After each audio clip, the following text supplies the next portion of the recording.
ज़िंदगी के सफ़र में हमें कई बार ऐसे मौक़े का सामना करना पड़ता है जब किसी काम को अंजाम देने के लिए पूरी कोशिश करने के बावजूद बार बार रुकावटें आती हैं। ये लम्हे हमें परेशान, बेचैन और बेबस कर देते हैं।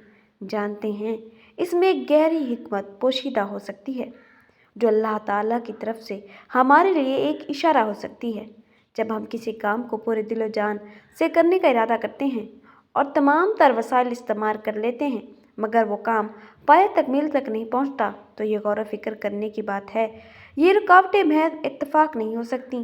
ये मुमकिन है कि अल्लाह ताला हमें रोककर किसी बड़े नुकसान से बचा रहा हो या हमारी ज़िंदगी के किसी और रास्ते की तरफ रहनुमाई कर रहा हो जो हमारे लिए बेहतर है। कुरान मजीद में इरशाद होता है, और हो सकता है कि तुम किसी चीज़ को नापसंद करो और वो तुम्हारे लिए बेहतर हो, और हो सकता है कि तुम किसी चीज़ को पसंद करो और वो तुम्हारे लिए बुरी हो, और अल्लाह जानता है और तुम नहीं जानते। हमारी समझ महदूद है, मगर अल्लाह की हिकमत लामहदूद है। बार बार की रुकावटें हमें झंझोड़ती हैं कि हम अपने इरादे को अल्लाह के हुक्म के मुताबिक रखें, और रुकावटों के दौरान हमारा रवैया कुछ इस तरह का हो कि सब्र और दुआ।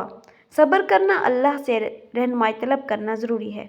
हो सकता है कि अल्लाह ताला हमारी दुआ कबूल करने में ताख़ीर कर रहा हो जो हमारे लिए बेहतर है। खुद एहतसाबी, अपने इरादों और नीयतों का जायज़ा लेना अहम है। क्या यह काम वाकई नेक और जायज़ है या हमारी ख्वाहिशात और ना के ताबे है? मुतबादल रास्ते पर गौर।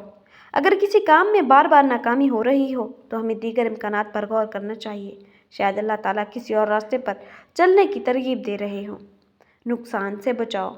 बाज़ औक़ात रुकावटें हमें ऐसे नुकसानात से बचाने के लिए होती हैं जो हमें नज़र नहीं आते, मगर अल्लाह ताला को मालूम है।